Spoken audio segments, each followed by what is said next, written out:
Kadang-kadang ada juga yang jenis kerah-kerah tu, dia tidak tengok dari semua sudut. Dia kata tak boleh. Perkataan ni lah, dia kata lelaki lebih baik. Masalah misalnya kalau nak cuci, kalau nak gapo dia bahagian aurat, dia tidak faham. Kau orang lelaki pun kalau aurat orang lain tak boleh tengok, serupa dengan orang tino juga, serupa ya.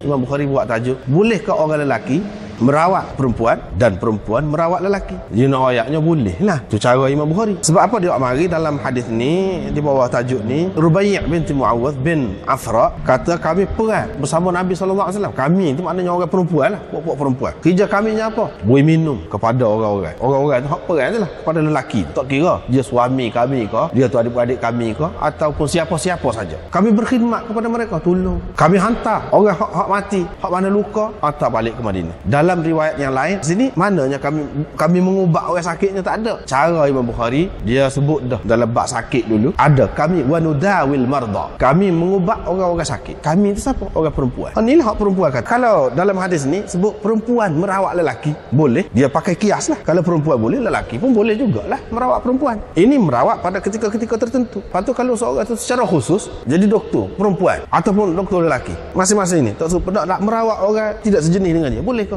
Boleh. Imam Bukhari nak ayat tu. Adakah ini dalam keadaan darurat saja? Setengah mengatakan dalam keadaan darurat saja, setengah mengatakan tidak. Imam Bukhari mengatakan tidak. Dalam keadaan tidak darurat pun boleh. Dalam keadaan biasa-biasa begini, kalau nak kira doktor lelaki ada, tapi dia nak pergi kat doktor perempuan, atau doktor perempuan ada, dia nak pergi kat doktor lelaki, boleh. Sebab ini cerita-cerita ni bahkan selepas Nabi SAW, perempuan-perempuan merawat lelaki tu dalam hadis banyak sekali kita temui. Padahal ada orang lelaki nak ayatnya boleh, tetapi dalam batas-batasnya lah. Kalau nak buka, nak dedah aurat, sekadar yang perlu. Jangan buka habis. Kalau nak sentuh, sekadar yang perlu. Kena ada adab-adab dia. Misalnya kalau suami isteri minta izin dulu dengan ayah perempuan tu, minta izin royak ke dia dulu, kita nak jamuh ni. Itu kalau perlu jamuh. Ada setengah-setengah perubatan tak payah jamuh pun. Dia pakai tengok-tengok royak cerita-cerita dia gini-gini, padan.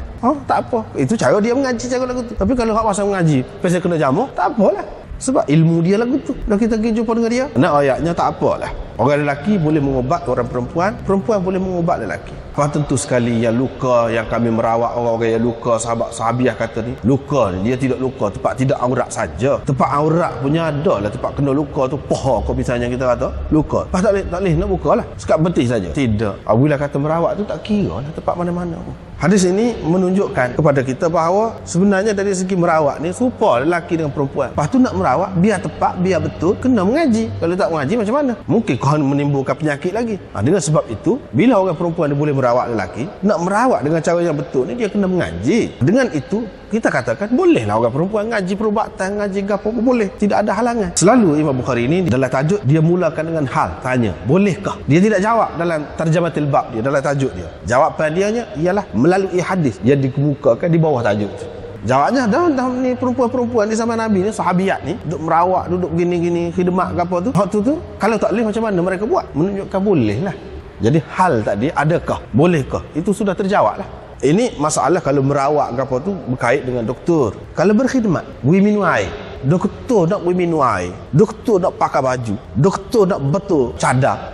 Banyak kerja lah lagu tu. Lepas dia kena ada misi. Dia kena ada nurse. Lepas misi boleh ke? Boleh. Hak ni khidmat. Dia kata khidmat. Kami minum air, jual akak air, jual akak makanan, khidmat apa-apa lah. Kalau boleh, boleh. Mungkin orang kata, ni masa perang, ni masa perang ni. Kalau tidak masa perang tak boleh. Orang kata Imam Bukhari, sebab itulah dia takut kita kata gitu. Sebab tu dia mari tajuk ni. Bolehkah orang lelaki merawat orang perempuan? Perempuan merawat lelaki. Dia tidak kata dalam perang. Mana ada dalam tajuk? Tak ada. Dia buat secara umum. Mana kalau tidak dalam perang pun boleh jugalah kita beristidlal dengan riwayat ni. Bukan kata nanti dalam perang saja. Walaupun peristiwa ni berkenaan dengan dalam perang, tapi Imam Bukhari bila buat tajuk tak ada sebut dalam perang tu. Ini menunjukkan dia pakai secara umum. Dah keperluan di situ pada masa perang. Sahabat-sahabiat ini buat kerja pada masa perang. Mana kalau keperluan itu bukan pada masa perang, seperti yang dilakukan oleh sahabiah Nabi SAW, namanya Syifa. Nama dia tu Syifa, penawar betul lah.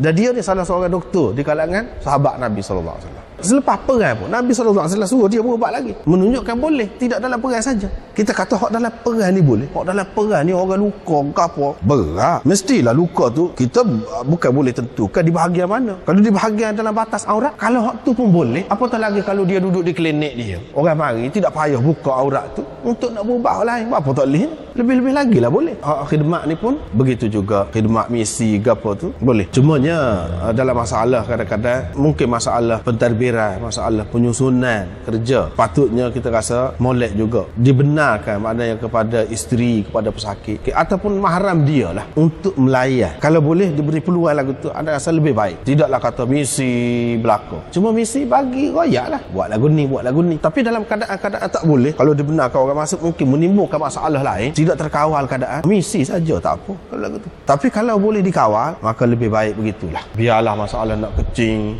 masalah nak cuci, kalau kita kata bahagian aurat itu, biar bini dia sendiri, itu lebih baik kalau boleh, ataupun anak dia ke, atau sesiapa yang mahram lah, kalau boleh hak tu lebih baik. Tapi kalau tak boleh, sebab kadang-kadang tempat yang khusus ni dia akan menimbulkan masalah pula. Jadi masalahnya sama sekarang ni. Kalau orang lelaki pun dia tak boleh nak tengok. Kalau kita kata ada misi, biar misi lelaki lah pula.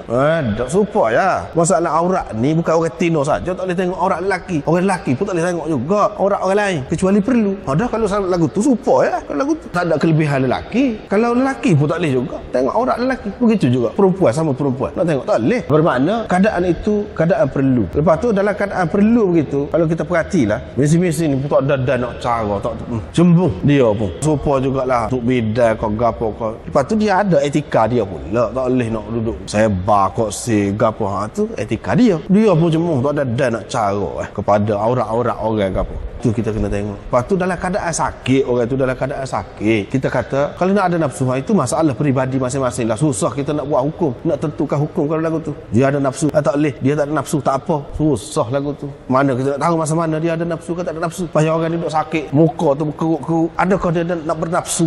Tu benda-benda yang kita kena perhati. Setengah-setengah orang dia mudah tak boleh, orang perempuan tak boleh selalu, doktor perempuan tak boleh selalu. Begitu juga sebaliknya. Kena tengok dulu keperluan ataupun keadaan. Takut-takut tidak terbuat, tidak terlaksana. Hanya dari segi teori saja tu senang. Dari segi nak buat memanglah lebih molek doktor perempuan kalau nak beranak ke apa. Lepas tu kalau ada masalah, ada doktor lelaki juga kan. Hak mana pakar. Tapi memanglah lebih baik perempuan ke mana-mana. Hak sejenis lebih baik, lebih selamat. Hak tu tak ada siapa dia nafikan. Bila kita nak selamat, nak suruh selamat, nak suruh hak lebih molek, biar ngaji lah. Hak perempuan tu barulah senang. Biar dia mengaji, biar ramai ngaji bahagian perubatan tu, barulah senang. Barulah satu hari ramai pakar hak perempuan. Tak perlulah kepada lelaki dalam keadaan tu. Bukan dengan cara duduk di rumah tak mengaji seperti mana setengah-setengah negeri dia kata tak boleh, tak boleh. Lepas tu ngaji tak boleh juga. Lepas tu lagu mana perempuan nak merawat orang perempuan je kalau jahil. Sebab itu cara yang kita guna di tempat kita ni adalah paling baik dari segi tu, iaitu orang perempuan semua lelaki sama naik ngajilah dalam bidang apa tak apa, buat kerja lah, tak apa, tak jadi masalah. Bukan seperti setengah-setengah negeri satu kerja pula dah nak bahas hak tu, sama-sama ulama ni nak bahas orang perempuan boleh tu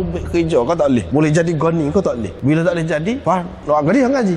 Satu kerja pula. Kita ni sudah selesai dah masalah tu, tinggal lagi buat. Banyak lagi perkara yang tidak selesai perlu diselesaikan. Tapi hak tu alhamdulillah tak ada timbul masalah. Tapi kadang-kadang ada juga yang jenis kerah-kerah tu dia tidak tengok dari semua sudut. Dia kata tak boleh. Perkataan ni lah, dia kata lelaki lebih baik. Masalah misalnya kalau nak cuci, kalau nak gapo dia bahagian aurat, dia tidak faham. Kalau orang lelaki pun kalau aurat orang lain tak boleh tengok, serupa dengan orang tino juga, serupa ya. Apa kelebihan lelaki? Kalau serupa. Tapi kerana tak ni lah terpengaruh dengan keadaan kemudian. Kalau kita perhati balik kepada sunnah, kita tengok macam mana terbuka sahabat-sahabat Nabi SAW.